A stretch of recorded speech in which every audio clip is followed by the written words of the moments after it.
És mit láttok, hogy a jó emberek tesznek azért, hogy legyen egy jobb világunk? Mintha nem is lennének. Mintha nem is lennének jó emberek? Igen. Tehát mire várnak a jó emberek? Sült galambra? Jönnek majd az UFO-k, azt megoldják, nem? Vagy jön Jézus, azt megoldja, vagy esetleg mondjuk meditációval meg lehet majd oldani. Ha minél többen meditálnak arra, hogy jó legyen, akkor ez megoldódik magától. Nem tudom, az életetekben mi oldódott meg magától? Hát tőled megoldottak dolgok, de magától csak úgy nem. Tehát az életben nem oldódik meg semmi magától. Tehát nem is tudom milyen gondolat az, hogy és gondold végig, hogy több ezer éven keresztül nem jöttek le és nem oldották meg az emberiség helyett, akkor most miért jönnének le és oldanák meg most? Nem? Sőt, inkább ugye azt látjuk, hogy ugye egyre rosszabb világunk van, nem? És ez tényleg annak köszönhető, hogy a jó emberek nem tesznek semmit, sőt a jó emberek hagyják magukat, hogy birkásítsák őket, szó szerint. Tehát hogy ilyen általános elbutítást hagyják, és ennek következménye az általános elbutulás a világunkban. Tehát hagyják az elbutítást, nem állnak ellent az elbutításnak, és akkor szépen elbutulnak. Nehogy már valaki azt mondja, hogy az elmúlt mennyi? 3 év, tehát 2020 év eleje óta az nem elbutítás volt. Hát olyan mértékű elbutítás volt, hogy valami hihetetlen. Jó, de ezt akkor lehetett megcsinálni, hogyha előtte már csináltak elbutítást, nem? Tehát hogyha nem csináltak volna előtte elbutítást, akkor nem lehetett volna azt megcsinálni, ami 2020 év elejétől történt. Hát ezt gondoljuk végig, mit tudom én áldom a jó sorsot, a jó Istenemet, hogy nem most kellett valamikor mondjuk az elmúlt 20 akárhány évben születne.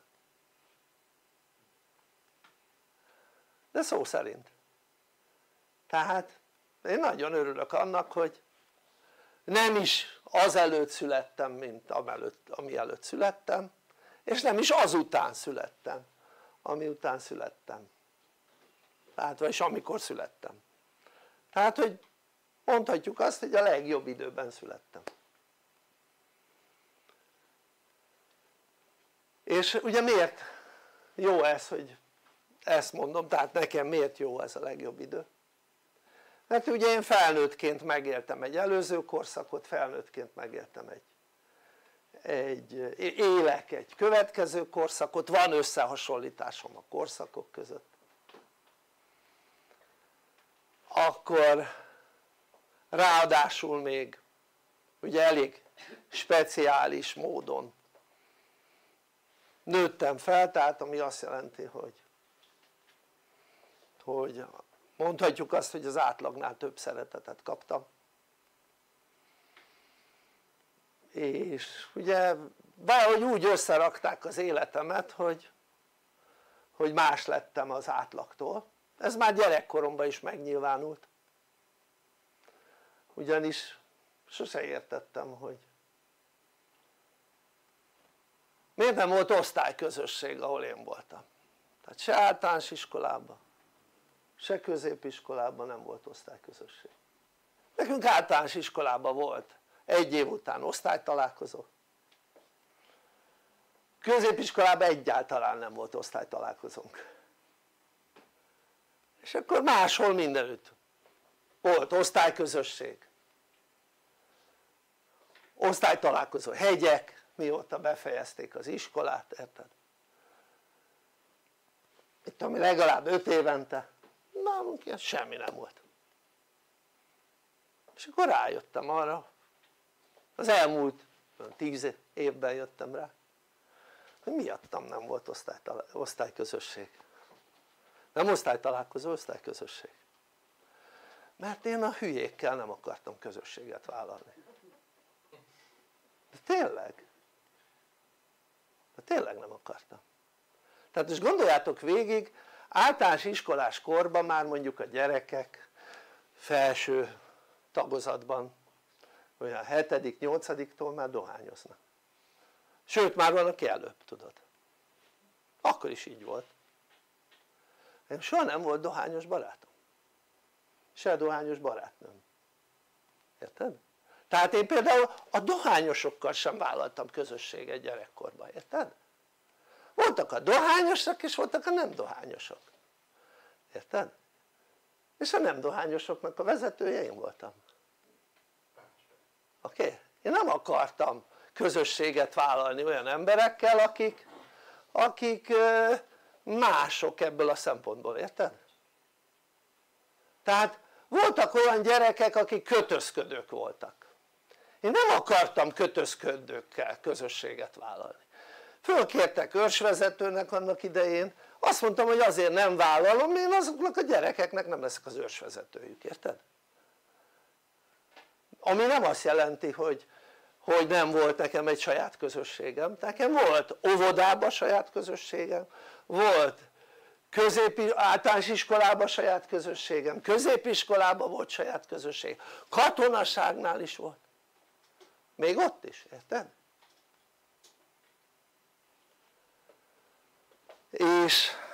És ugye ezért mondom, hogy egy kicsit másként üzemeltem úgy, mint a legtöbb, tehát nem is nagyon hallottam olyat, hogy nem volt osztályközösség. Hát nálunk semmilyen osztályközösség volt.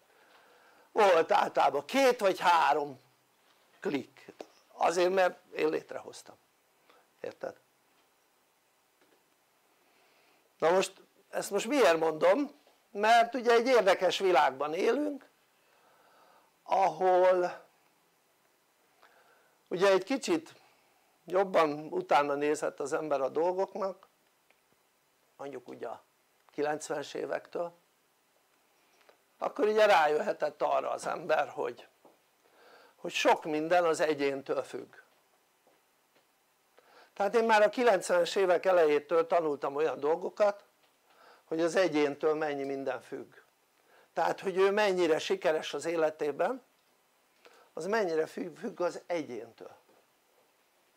És legtöbb ember, akivel én találkoztam életemben, azt gondolta, tehát mondom a legtöbb, tehát nem azt mondtam, hogy mindenki ilyen, tehát a legtöbb ember, akivel én életemben találkoztam, az úgy gondolta, hogy az ő élete az nem tőle függ elsősorban, hanem mástól vagy másoktól, érted? És ugye én már 90-es években, 93-tól találkoztam, olvastam, foglalkoztam ilyen dolgokkal, hogy az ember az irányíthatja a saját életét, ha akarja persze. Csak ugye a legtöbb ember azt gondolja, hogy ő nem irányíthatja, mert ő ettől attól munkahelytől, ettől attól párjától, akárkitől, szüleitől, akárkitől függ, érted? Vagy éppen attól a környezettől, amelyben él, hogy függ. És hát lényeg az, hogy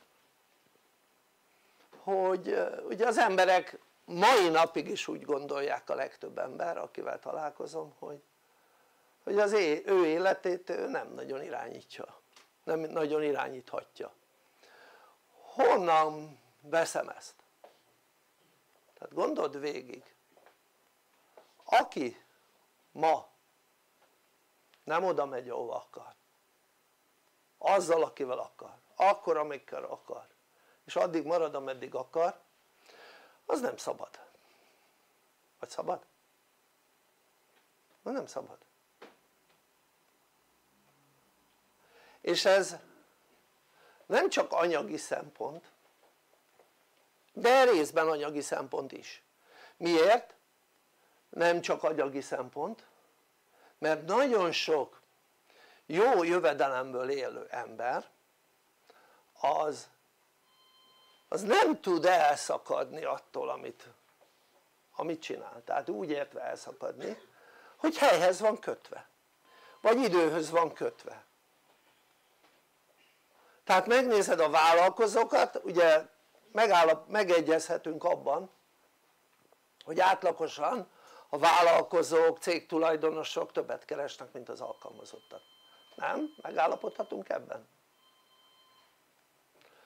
Na most, tehát hiába többet keresnek a legtöbb vállalkozó, a legtöbb cégtulajdonos az helyhez és időhöz van kötve. Tehát nem olyan hogy bárhonnan tud mondjuk pénzt keresni, bármikor tud pénzt keresni, nem olyan, nem úgy végzi a munkáját. Tehát ahhoz hogy valaki mondjuk így végezze a munkáját ahhoz alapvetően az ismert hogy legyen sok pénzed, fektesd be, érted? Magát a befektetéseket az intézheted bárhonnan a világból, és annak a jövedelméből mit tudom én megélsz. De hát hány ember tudja ezt megcsinálni a bolygón? Mondjuk a bolygó lakosságához képest mennyien csinálják? Mondjuk 1%? Vagy 1/1000? Érted? Vagy még kisebb arány. Tehát ami azt jelenti hogy 100-ból egy ember vagy 1000-ből egy ember csinál ilyet, hogy ebből él, érted? Tehát ez az általános nézet hogy így lehet elérni azt. Vagy például ugye az is egy befektetés, de hát ez hasonló ahhoz amit mondtam, hogy mondjuk befektet az ember egy működő cégbe, vagy mindegy hogy részvény tulajdonosként vagy bármiként, és ott dolgoznak és termelik nekik a nyereséget. Tehát ugye ez a kétféle álláspont van hogy ilyenből lehet ugye elérni azt hogy az embernek annyi pénze legyen hogy ténylegesen szabad tudja lenni.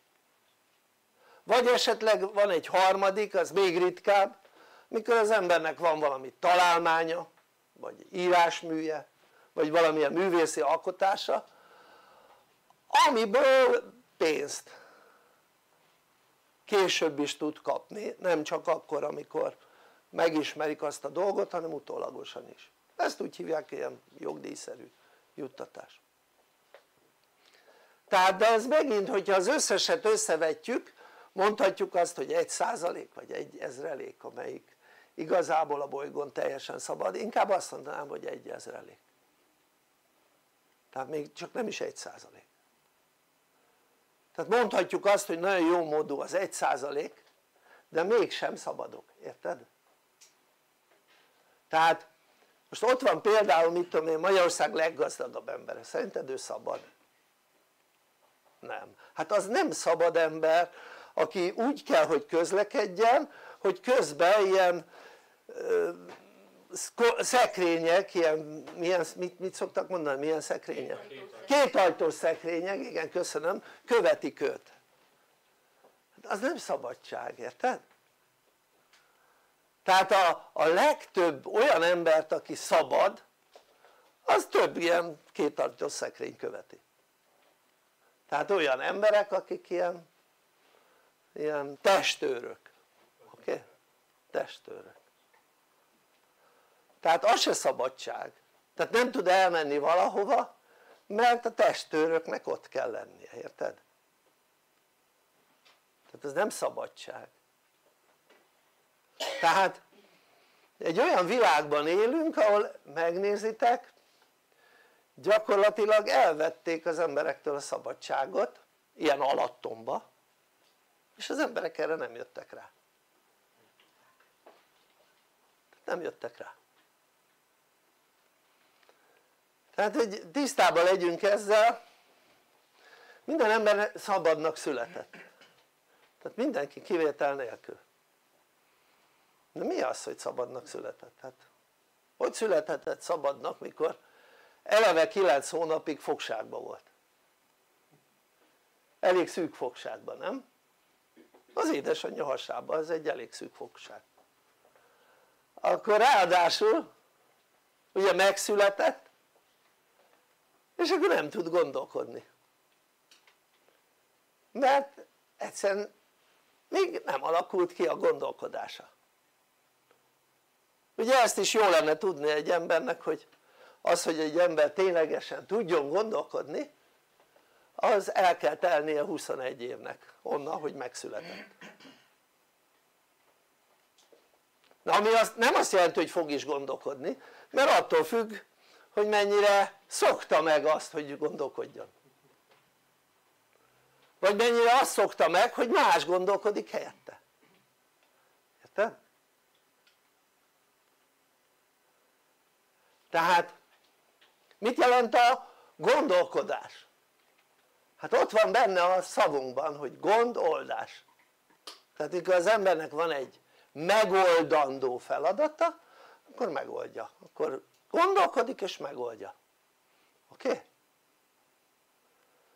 Tehát most lehet, hogy ha így végig gondolod a dolgokat, akkor az jut eszedbe, hogy az iskolába is késztettek minket gondolkodásra, mert feladatokat adtak, és akkor azokat a feladatokat meg kellett oldani.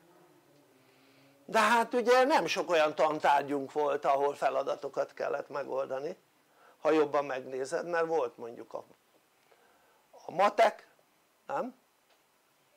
A kémia, nem? Meg a fizika. Aztán slussz. Máshol nem kellett, máshol mit kellett csinálni? Hát be kellett magolni gyakorlatilag a tananyagot, nem? Tehát ott nem volt feladat, tehát olyan feladat, hogy na most ezt összerakjuk, abból mi lesz, érted? Vagy rakd össze, hogy legyen belőle ez. Olyan nem volt. Na most, tehát akkor megnézzük, mit tudom én, egy diáknak mondjuk az általános vagy középiskolában mondjuk van 10 tantárgya, általában annyi szokott lenni. Tehát 10 tantárgyabból volt 3, ami gondolkodásra késztetett. Oké? Na most kérdezném tőled, ki az, aki, maradjunk az általános iskolánál, szerette ezt a 3-at, hogy matek, fizika és kémia? Jó, ezt a 3-at mindet, tehát mind a 3-at, azt tegye már föl a kezét. Én például fölteszem. Én mind a 3-at szerettem, és mind a 3-ból 4-es, 5-ös voltam. Oké? És ezekből a tantárgyakból voltam a legjobb. Ebből a 3-ból. Kémiában olyan jó voltam, hogy a tanár nem tudott olyan kémiai feladatot feladni, amire ne tudtam volna válaszolni. Senki nem tudta ezt megcsinálni az iskolában. Nem is értem, hogy miért nem küldtek el kémia versenyre, miért matek versenyre küldtek. Érted? Pedig kémiában sokkal jobb voltam, mint matekban. Tehát ezt most azért mondom, mert ez a 3 tantárgy, ami gondolkodásra késztetett, az összes többi nem késztetett gondolkodásra. Oké? És én azért szerettem ezt a 3 tantárgyat, mert nagyon jó volt a tanár mind a 3-ba. Érted? Tehát valahogy kifogtam, hogy nagyon jó tanárokat kaptunk, és ezáltal jól lettem ebben. Na most, tehát ott kezdődött a dolog, hogy az ember mennyire tanult meg gondolkodni gyerekkorban. És mondom, nincs több tantárgy, amiben gondolkodni kell. Ez a 3 van. Utána megnézem a középiskolát, ugye közlekedésgépésznek tanultam, nem? Ott se volt további tantárgyak, ahol gondolkodni kellett. Ott is be kellett magolni dolgokat, és akkor azt vissza kellett adni. Érted? Jó, a szakmában ott ez kicsit más volt, mert mondjuk meg kellett szerelni egy autót, akkor gondolkodni kellett, hogy mi baja annak az autónak, és hogy kell megjavítani. Jó, de hát azt is ugye részben tapasztalatok alapján tudta az ember megcsinálni, tehát másoktól elleste, hogy na most ha ez a hiba, akkor ezt kell csinálni. De a matek, a fizika, a kémia az egy az egyben képletekről szólt. Na most, de gondold végig, tehát elérték az embereknél azt, hogy ne szeressék ezeket a tantárgyakat, mert ez száraz. Ez nem mesélős tantárgy, ez nem mese délután, érted? Nem olyan, mint a történelem, hogy tök jó mese volt az egész. Tehát az emberek nem nagyon szerették meg. És a többi mondjuk 7 tantárgy, az nem arról szólt, hogy gondolkozzunk. Egyáltalán nem. De ezzel meglepődtem egyébként, hogy én vagyok a teremben az egyetlen, aki mind a 3 tantárgyat szerette. Igen, a tanárokon függött, persze, ez nem kérdés. Na most akkor gondold végig, hogy ezt már nekem akkor összerakták ezt gyerekkorba, hogy olyan iskolába lettem beiratva, ahol mind a 3 tanárnő, ez mind a 3 tanárnő volt, hogy tök jó volt, érted? Tehát a tanítási módszere az nekem baromira bejött mind a 3 esetében, és 4-esnél rosszabb jegyeket ebből a tantárgyból nem tudtam hazavinni. Ha például volt olyan, hogy semmit nem tanultam ezekből a tantárgyakból, akkor sem tudtam 4-esnél rosszabbat hazavinni, érted? Abból bőven meg tudtam élni, amit így van, amit a tanártól hallottam. Tehát lényeg az, hogy ugye gondolkodás, tehát honnan származik ez a gondolkodás? Tehát ugye egyedülálló lények vagyunk itt a földön, akik tudnak gondolkodni. Te láttad már a kutyádat gondolkodni? Mondjuk a csirkét az udvaron? Tehát az állatok nem tudnak gondolkodni, az emberek tudnak gondolkodni. Na most azért el kellene azon gondolkodni nagyon sok embernek,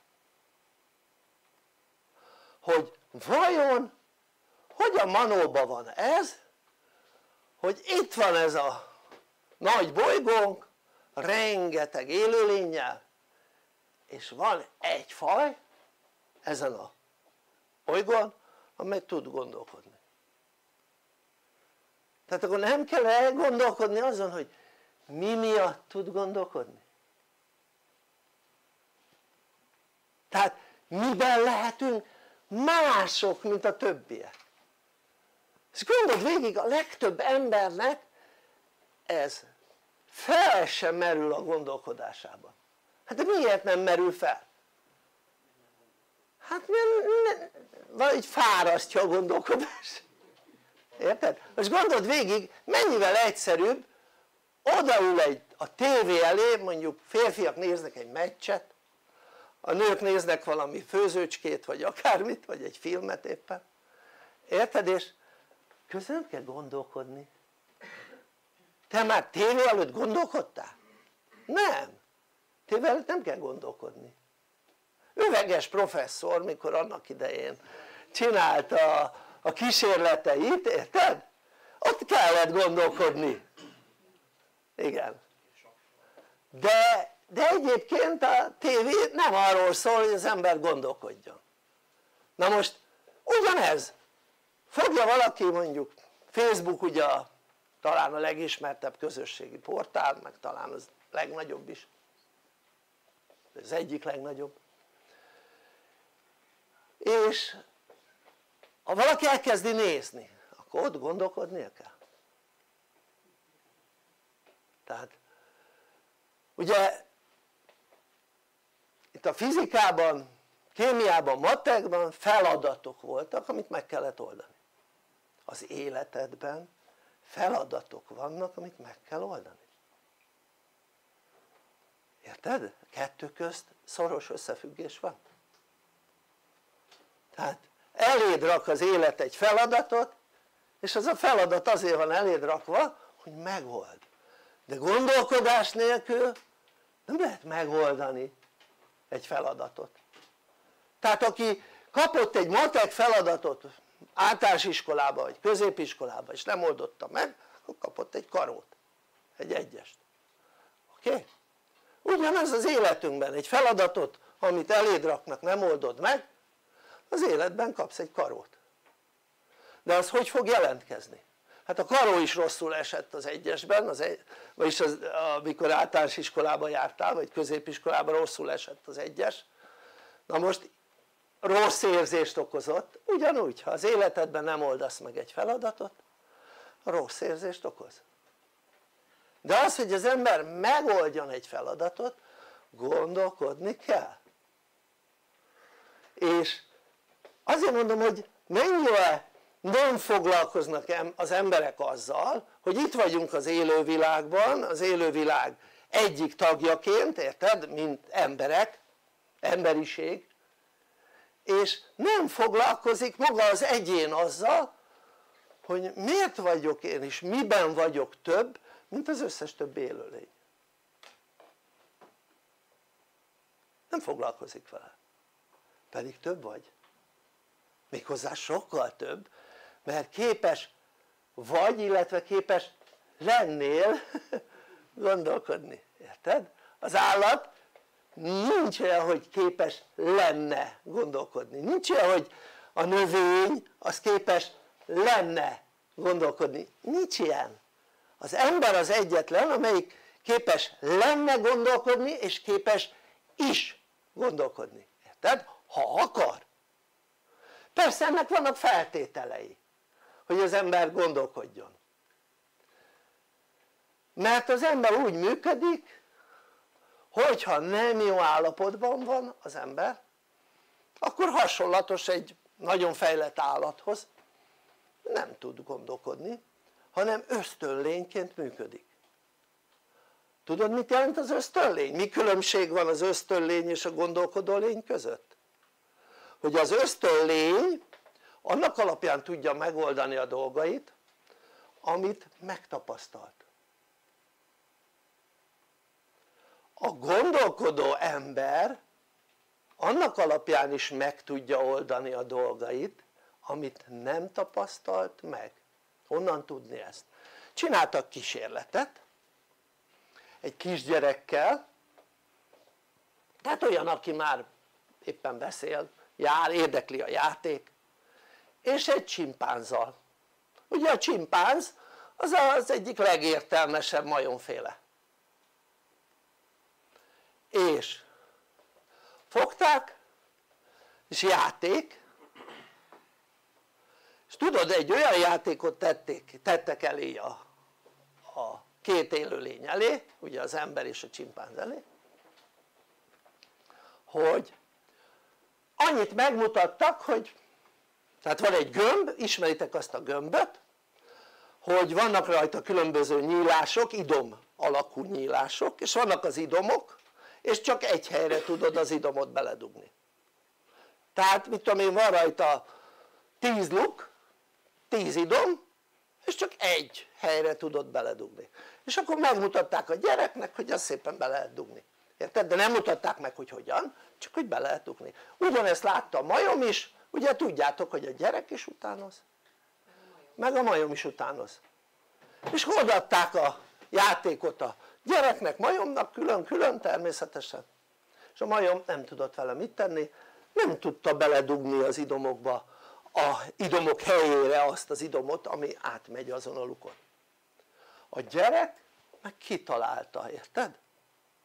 Hogy nézegette és ez összepasszol és bedugta, és akkor megint nézegetett, tehát elég hamar rájött arra magától, hogy az idomoknak helye van, és ott kell bedugni, és csak ott megy be. A majom az össze-vissza próbálkozott bedugni, de sose jött neki össze, érted? Egy se. Tehát a majom egyetlen egy idomot se tudott bedugni abba a gömbbe, érted? A gyerek megoldotta magától.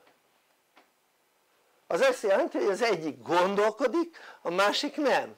Az egyik, tehát egyik sem tapasztalt még hasonlót, tehát nem tapasztalatból működtek, de mégis az ember meg tudta oldani, érted? Mert képes a gondolkodásra.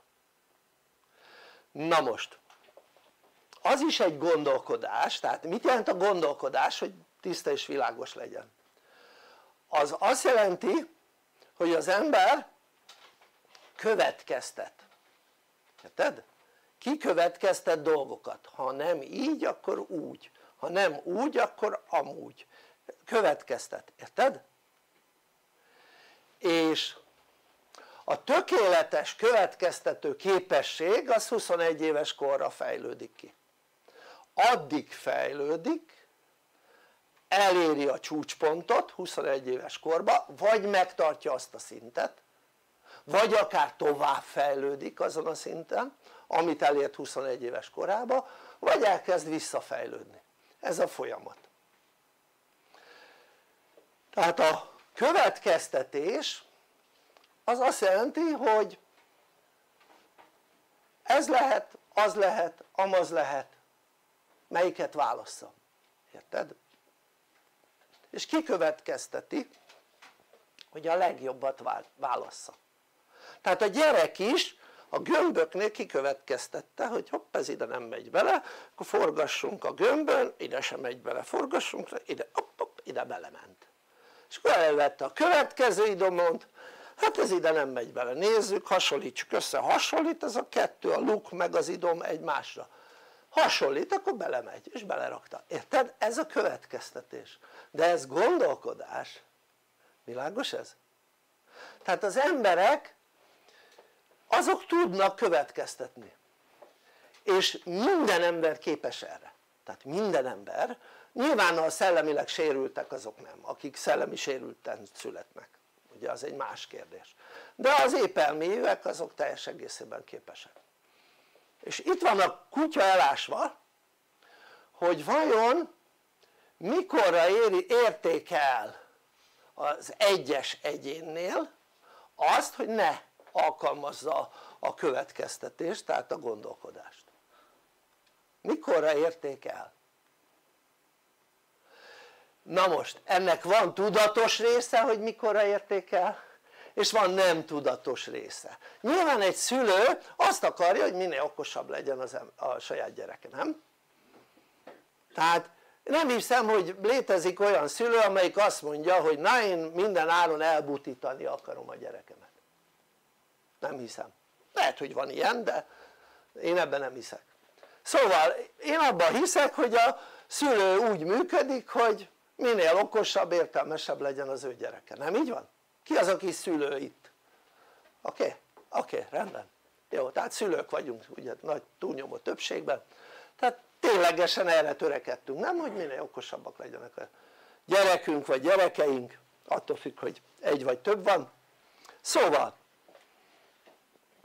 tehát a szülő nem lehet azt mondani, hogy ő szándékosan elbutította a gyerekét, nem? Tudatlanságból elbutításról az egy más kérdés, arról már lehet beszélni, nem? Vagy lehetne beszélni, hogy tudatlanságból elbutította a saját gyerekét, de az, hogy szándékosan elbutította, az biztos, hogy nem lehet mondani. Na most akkor érdemes tudni azt, hogy az emberi elme működését hát körülbelül 150 éve kezdték el kutatni. Biztos, hogy előtte is kutatták már, hiszen tudjuk, hogy kutatták, csak azoknak a kutatóknak a kutatási eredményeiket azt eltitkolták. Oké? Tehát például a Görögországban lévő kutatási eredményeket anno a ókorban, stb. Egyiptomban lévő kutatási eredményeket ugye az emberi elme működésével kapcsolatban, az szépen feledésbe merült, és az újkorban ugye Sigmund Freud kezdte el ennek a kutatását, utána lehet nézni, hogy mikor született, nem néztem meg, nyilván nem gyerekkortól kezdte el kutatni ezt a dolgot, jó, hanem felnőtt korban kezdte el kutatni, hogy az ember elméje hogyan is működik, és azóta mióta ő kutatta ezeket a dolgokat, azóta rengeteg olyan ember van aki ezzel a témával foglalkozott, kutatta vagy tanulta, ez most részletkérdés, jó? De az a lényeg hogy foglalkozott ezzel a témával, hogy az emberi elme működése. És ez egy fura dolog, hogy 150 éve foglalkoznak ezzel a dologgal, de az emberek nagy részét ez a téma hidegen hagyja. Pedig az emberi elme működésének következménye például az, hogy egy ember hogyan boldogul az életében, tehát hogy jól boldogul az életében, vagy rosszul boldogul az életében, vagy ekközt valamilyen átmenet. Tehát ha az ember megismeri a saját elméjének a működését, akkor azt is megismerheti, hogy az elménk az fejleszthető. Hát az fejlődik, képes a fejlődésre, hát magától nem tud fejlődni, csak akkor fejlődik, ha fejlesztik, érted? Tehát az emberi elme, ha például a szülő nem fejleszti, akkor nem fejlődik, ha az iskolák nem fejlesztik, akkor nem fejlődik, világos ez? De ha ugye a szülők például tudják azt, hogy fejleszteni kell az emberi elmét, akkor a gyerekeiknek ezt fejlesztik. Én szüleim se tudták, nagyanyám sem tudta, oké? Nagypapám sem tudta, tehát nem tudták. De gondold végig, hát mondjuk a szocializmusban az ilyen irodalom az tiltott volt, hogy hogyan működik az emberi elme, hát az azt jelenti hogy nem publikálták az ilyen irodalmat, az nem tudott megjelenni. Most már a ma világában az ember utána nézhet annak hogy működik egy emberi elme, és ugye nagyon érdekes, azt mondják hogy hát mennyire vagyunk különbözőek mi emberek, ez tényleg így van, de az elménk mégis azonos működést mutat. És ezáltal amikor ugye bizonyos emberek tanulmányozzák az emberi elme működését, akkor nagyon érdekes, mert kétféle dologra szoktak ezzel kapcsolatban jutni az emberek, vagy arra hogy az emberi elme működésének tudását jóra használja, vagy rosszra. Ez pont olyan mint a dinamitot lehet jóra használni, meg lehet rosszra is. Oké, a dinamit feltalálója, most hirtelen nem jut eszembe a neve, Nobel? Nem Nobel volt, ő találta fel a dinamitot? Igen, szóval ugye ő nem háborús célra találta fel a dinamitot, hanem arra hogy mit tudom én, útban van egy nagy szikla vagy egy hegy, akkor lehessen utat robbantani, vagy mit tudom én, a bányákban lehessen robbantani, hogy könnyebben hozzáférjenek a bányának a termékéhez idézőjelben. Jó, tehát ugye erre találta föl, nem arra hogy majd robbangatnak vele. És ugye ez hasonló más feltalálókhoz is, hogy a legtöbb feltaláló az jó célra találta föl a találmányát, csak az emberek használják rossz célra. De ugye miért használják rossz célra az emberek? Mert visszaélnek azzal a tudással ami a kezükben van, érted? Tehát visszaélnek. Tehát a lőport se arra találták ki hogy gyilkoljanak vele, érted? És ahhoz képest halomra gyilkolták már a lőporral az embereket itt a történelem során. Szóval gondold végig hogy itt vagyunk mi emberek, és van egy nagyon fontos dolgunk, részünk az elménk. hiszen az elménknek keresztül gondolkodunk, tehát az elménknek van egy olyan része amely képes a gondolkodásra, csak ez az elme rész úgy működik hogy ez képes kibekapcsolni. Ha jó állapotú az ember, akkor bekapcsol a gondolkodó rész, ha rossz állapotú az illető, akkor lekapcsol ez a gondolkodó rész. Tehát az ember úgy működik hogy vagy gondolkodó vagy ösztönös, egyszerre nem tud ösztönös is lenni meg gondolkodó is, tehát nincs ilyen. Tehát amikor az ember jó állapotú akkor gondolkodik, amikor rossz állapotú akkor ösztönös.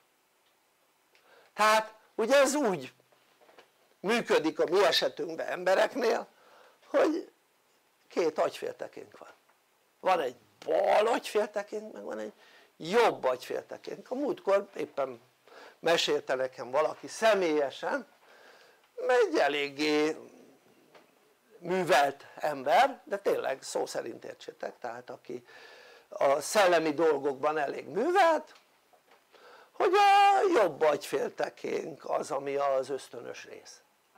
Én csak hallgattam, nem álltam le vele vitatkozni, oké? Tehát ugye tegyük tisztába ezt a kérdést, kérdezek, jó? Melyik nem az ösztönösebb? A férfiak vagy a nők? A férfi az ösztönös? Melyik tehát melyik nem? Tehát melyik nem? Tehát a férfi vagy a nő? Tehát a női nem az ösztönösebb. Melyik a tudatosabb? Vagy melyiknek kellene lenni a tudatosabb? A férfi, így van. Jó. Na most azt mondja hogy a férfi ugye a tudatosabb, a nő az ösztönösebb, és nem tudom tudjátok-e hogy mondjuk hogyha alszik egy férfi meg egy nő, tehát ezt ugye akik itt tanulnak tudják, melyik oldalon kell, tehát ha hanyat fekszenek, tehát háton fekszenek, melyik oldalon kellene feküdni a nőnek meg a férfinak? A nő a bal oldal, a férfi a jobb oldal, jó? Akkor például mikor mondjuk az anyakönyvvezetőhöz vezetik a házaspárt, akkor vajon melyik oldalon kellene menni a nőnek és melyik oldalon kellene menni a férfinak? A bal a nő, így van, a férfi a jobb. Magyarországon ez hogy működik? Fordítva.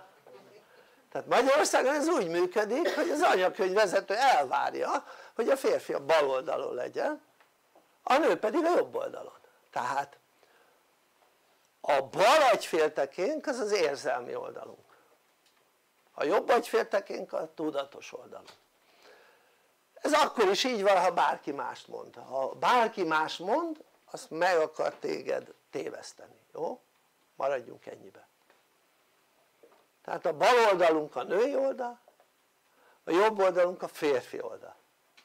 Tehát például ha sétál egy férfi meg egy nő, melyik oldalon kellene menni a férfinak? A nő melyik oldalán?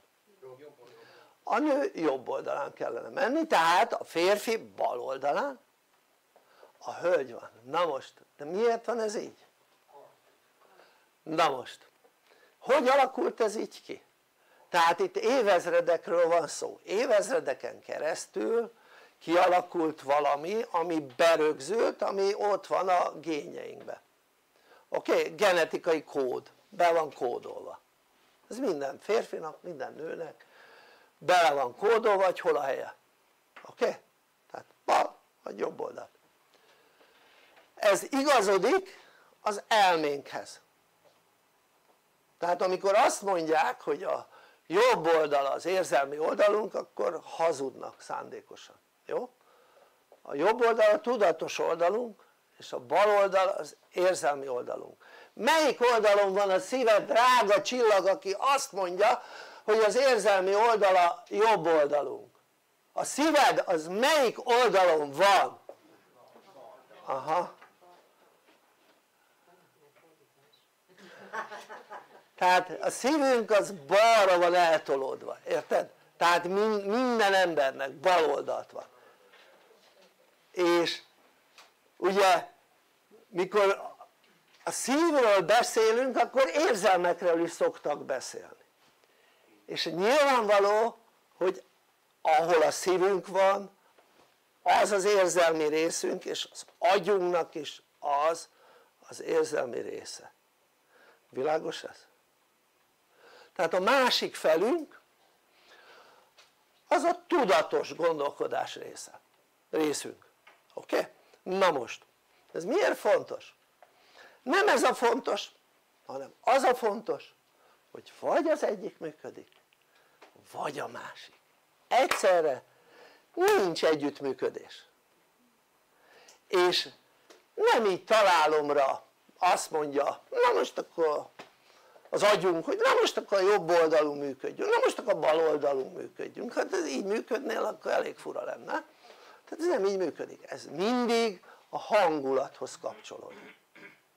Tehát az ember jól érzi magát a bőrében, akkor képes gondolkodni. Nem jól érzi magát a bőrében, akkor ösztönösen cselekszik. Jó? Ez most egy tanítás is. Azt, hogy érd ezt így el, azt módszert úgyse fogok adni. Az a képzések, a módszer az a képzés. De hogy legyen információd legalább arról, hogy van egy elméd, ami legalább annyira fontos, mint a tested. És akkor még nem is beszéltem a harmadik részedről, a lelkedről, ami megint ugyanolyan fontos legalább, mint a tested vagy az elméd. Tehát az ember, mondhatjuk azt, hogy 3 egyformán fontos részből áll: az testéből, az elméjéből és a lelkéből. Így van? Na most, ezek közül melyik ami halandó? Itt van 3 részünk, abból egy a halandó. Az elménk és a lelkünk az nem halandó. Miért?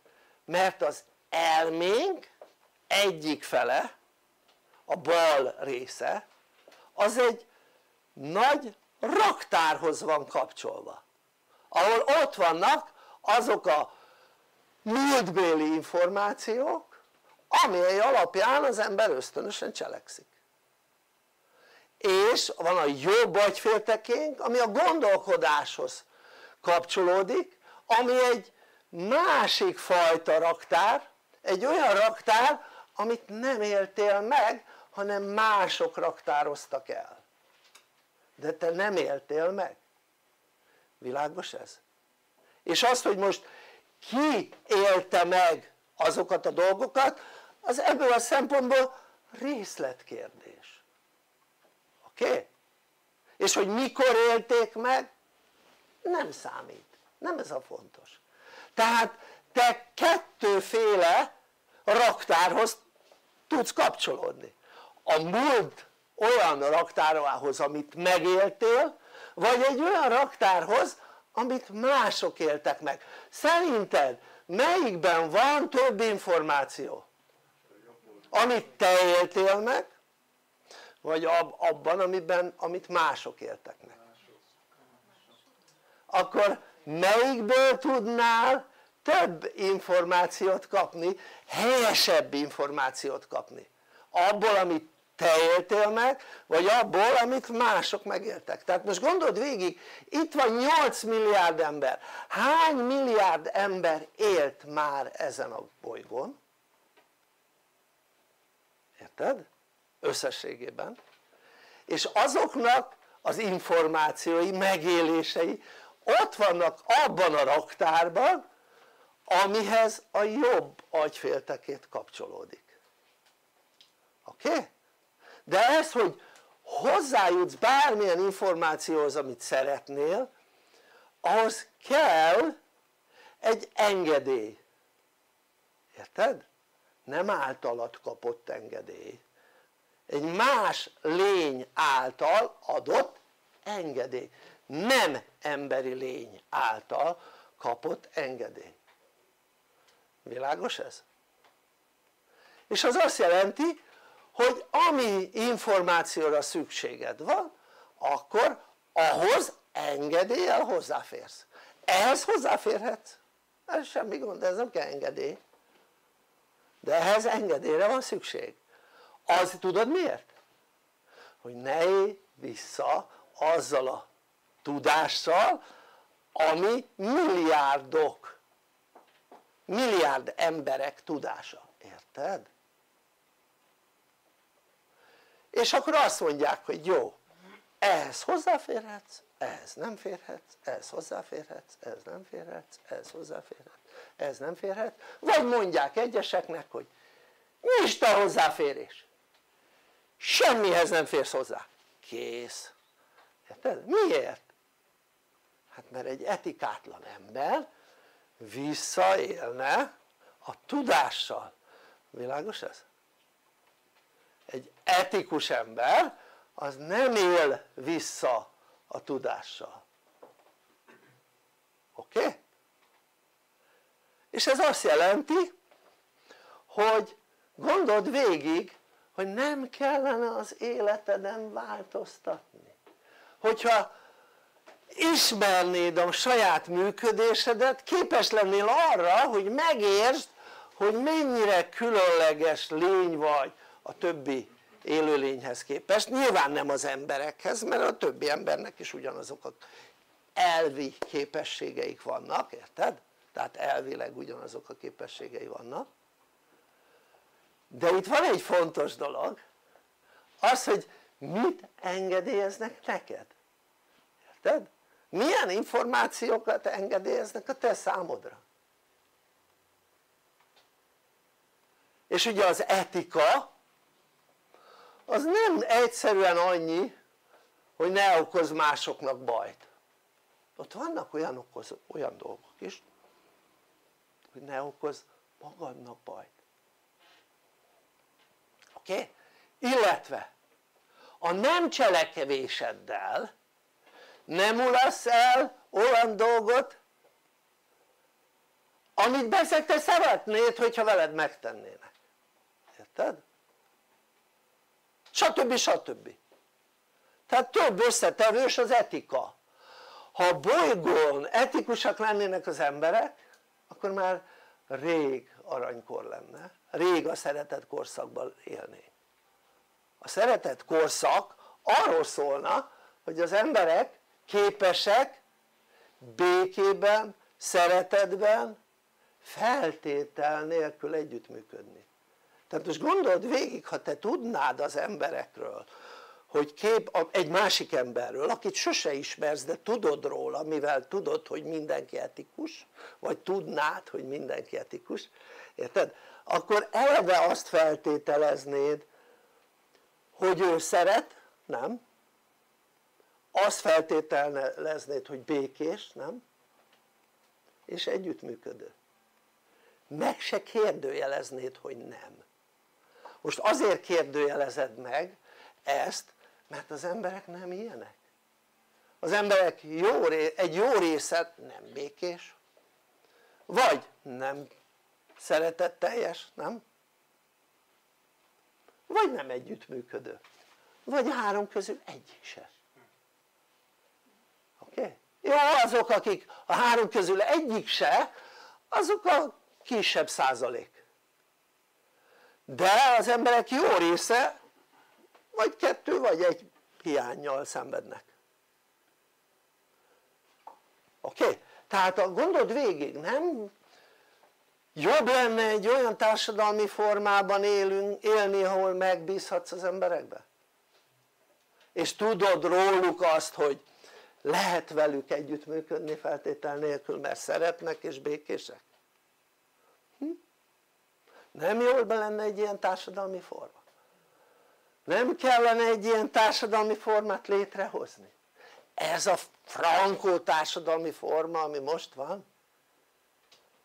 Hát én tudom, hogy a rossz embereknek ez tök jó ami most van, mert zavarosban a legjobb halászni, tudod, és akkor elterelik a jó emberek figyelmét a sok rosszal, és akkor a jó embernek nincs arra figyelme, érted, hogy ő neki hogyan is kellene működni, és ahhoz a működéshez odafejlődni, ezt el lehet érni.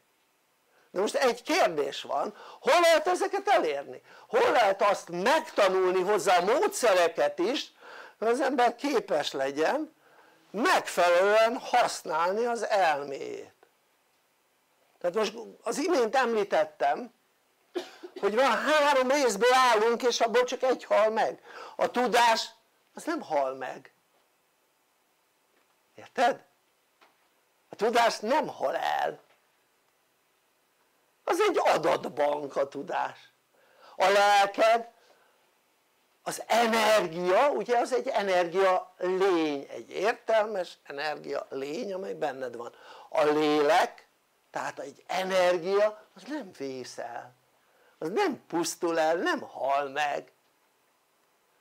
Az energia az nem vészel, legfeljebb csak átalakul. Ezt tanultuk fizikában. Oké? Okay?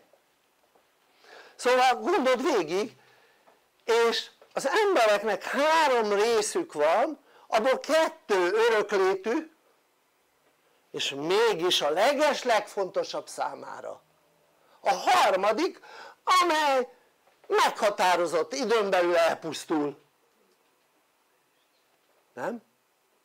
Mert mindenkinek a teste felmondja a szolgálatot előbb-utóbb, nem? De a lelked az sosem mondja föl a szolgálatot. A tudás, az elménk az sosem mondja föl a szolgálatot, az működik. A tudás az nem vészel. Oké? Okay? Bár az emberek ugye azt gondolják, hogy hát elvész, miért nem nézel utána? Hála Istennek egy olyan világban élhetünk, a tudásnak utána lehet nézni.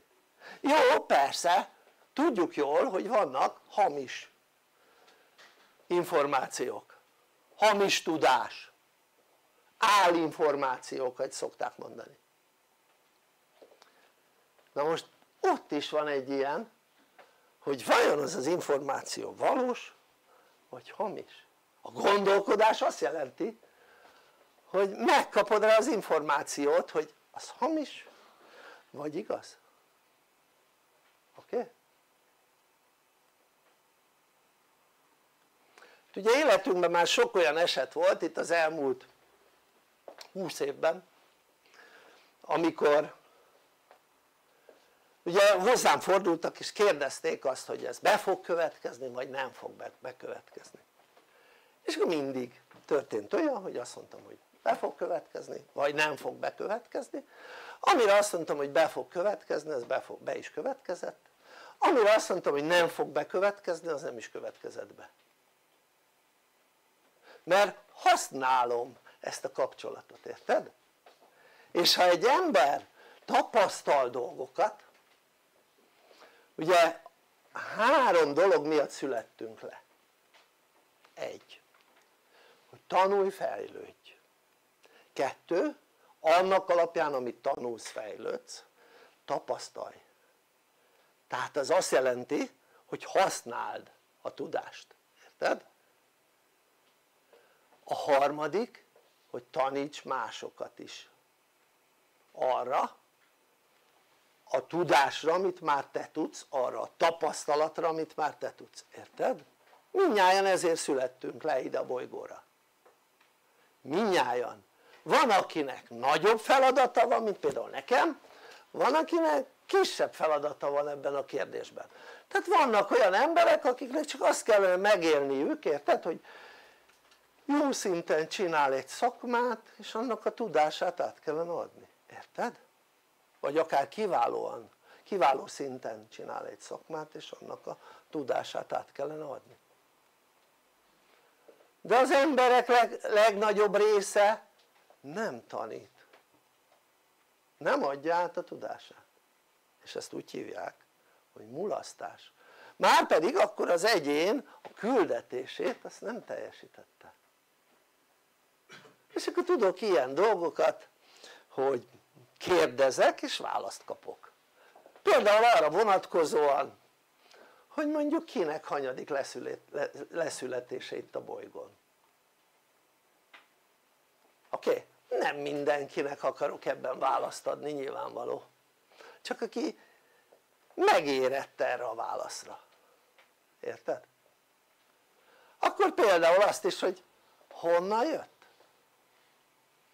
Mielőtt ide a Földre jött? Erre is tudok válaszokat kapni, de megint ugyanez a helyzet azoknak, akik megérettek erre a válaszra. Szóval a lényeg az, hogy én használom azt, amit te is használhatnál, aminek az alapja az etika. Az etika pedig az, hogy nem teszel olyan dolgokat, amit nem kéne, és megteszel olyan dolgokat, amit kéne. Érted? Tehát kellene. Tehát ez ilyen kettős, kettő együtt. Jó? Kettő az egyben, ahogy szokták ezt mondani. Úgyhogy egyetlen hely a bolygón, ahol mindenre, amire az ember és az élet működésével kapcsolatosan felmerül benned kérdés, az itt választ tudsz kapni. Oké? Sőt, módszert tudsz kapni. Ha te egy olyan életet akarsz a jövőben, ahol szenvedni akarsz, akkor ne gyere ide tanulni, fejlődni. De ha olyan életet akarsz, aki nem akar szenvedni, akkor várunk szeretettel. Köszönöm szépen a figyelmeteket, visszaadom a szót a háziasszonyunknak. Szeretlek benneteket, sziasztok!